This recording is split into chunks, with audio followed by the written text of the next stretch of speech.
Assalamualaikum warahmatullahi wabarakatuh.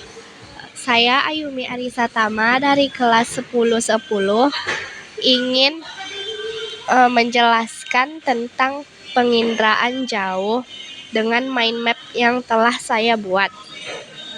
Pengertian penginderaan jauh adalah ilmu, seni, dan teknik untuk merekam suatu benda, gejala, dan area dari jarak jauh tanpa kontak langsung atau bersinggungan dengan alat pengindera berupa sensor buatan. Komponen penginderaan jauh. Komponen penginderaan jauh terdiri atas sumber tenaga, atmosfer, objek, sensor, wahana, perolehan data, dan penggunaan data. A. Sumber tenaga. Sumber tenaga berfungsi agar sensor dapat merekam objek dari cahaya yang dipantulkan oleh objek. Sumber tenaga yang digunakan dalam sistem penginderaan jauh adalah tenaga elektromagnetik. B. Atmosfer. Atmosfer mempunyai peran menghambat atau mengganggu tenaga sinar matahari yang datang melalui serapan, pantulan, dan hamburan. Atmosfer bersifat selektif terhadap panjang gelombang. C. Objek. Setiap objek memiliki karakteristik tertentu dalam memantulkan dan memancarkan tenaga ke sensor. Objek yang banyak memantulkan tenaga tampak cerah, sedangkan objek yang sedikit memantulkan tenaga tampak gelap. D. Sensor. Sensor adalah benda yang digunakan untuk melacak, mendeteksi, dan merekam objek-objek di alam dalam jangkauan tertentu. Sensor berfungsi untuk menerima dan merekam tenaga yang datang dari suatu objek. Kemampuan sensor dalam merekam objek terkecil disebut resolusi spasial. E. Wahana. Wahana adalah kendaraan yang digunakan untuk membawa sensor guna mendapatkan data inderaja. Berdasarkan ketinggian peredaran dan tempat pantulan di angkasa, wahana dapat dibedakan menjadi 3 kelompok, yaitu sebagai berikut. 1. Pesawat terbang rendah sampai menengah, yang ketinggian pendaratannya antara 1.000 sampai 9.000 meter di atas permukaan bumi. Pesawat terbang tinggi, yang ketinggian peredarannya lebih dari 18.000 meter di atas permukaan bumi. Satelit, yaitu wahana dengan ketinggian sekitar 900.000 meter di atas permukaan bumi. F. Perolehan data. Perolehan data dapat dilakukan dengan cara manual dan digital. Secara manual dilakukan dengan cara interpretasi foto udara atau citra. Secara numerik dan digital dilakukan dengan menggunakan teknologi komputer. G. Penggunaan data. Tingkat keberhasilan dari penerapan sistem penginderaan jauh ditentukan oleh penggunaan data. Data yang sama dapat digunakan untuk mencari informasi yang berbeda tergantung tujuannya. 4. Jenis citra penginderaan jauh.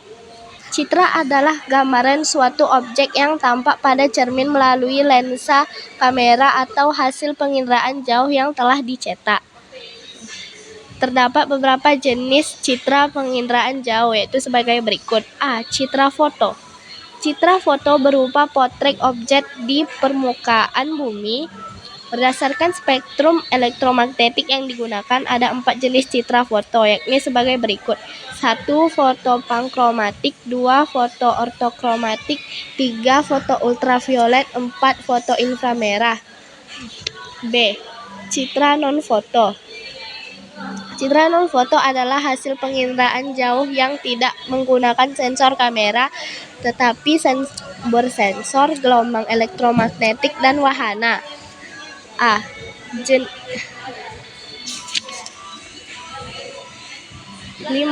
Interpretasi citra penginderaan jauh. Ada beberapa unsur yang perlu diperhatikan dalam mengamati kenampakan objek dalam bentuk foto, udara, atau citra penginderaan jauh, yaitu bentuk, ukuran, rona dan warna, tekstur, bayangan, pola, situs, dan asosiasi. A. Bentuk. Bentuk merupakan konfigurasi atau kerangka suatu objek. sehingga banyak objek yang dapat dikenali hanya berdasarkan bentuknya. B. Ukuran. Ukuran objek di dalam citra penginderaan jauh terkait dengan skala. Menggunakan unsur ukuran dalam melakukan interpretasi foto udara atau citra harus selalu mengingat skala foto udara atau citra tersebut. C. Rona dan warna. Rona adalah tingkat kecerahan atau kegelapan suatu objek yang terdapat di dalam foto udara atau citra. Pada foto udara atau citra berwarna, rona sangat dipengaruhi oleh spektrum gelombang elektromagnetik yang digunakan, seperti spektrum ultraviolet dan inframerah. D. Tekstur. Tekstur adalah frekuensi perubahan rona.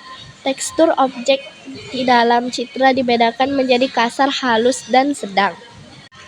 E. Bayangan.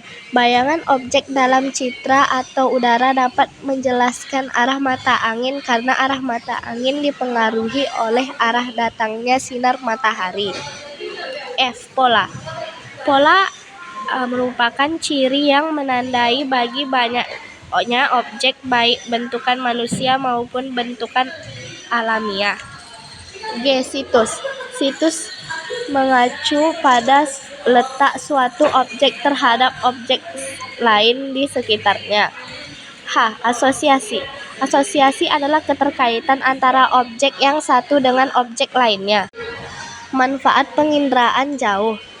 A. Bidang kelautan.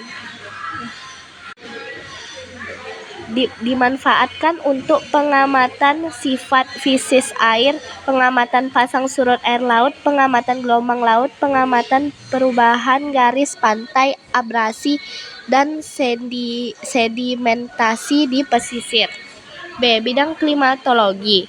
Contohnya mengamati kondisi cuaca di suatu wilayah, mengetahui fenomena angin, siklon, dan mengamati perubahan iklim dan cuaca. C. Di bidang sumber daya alam dan lingkungan.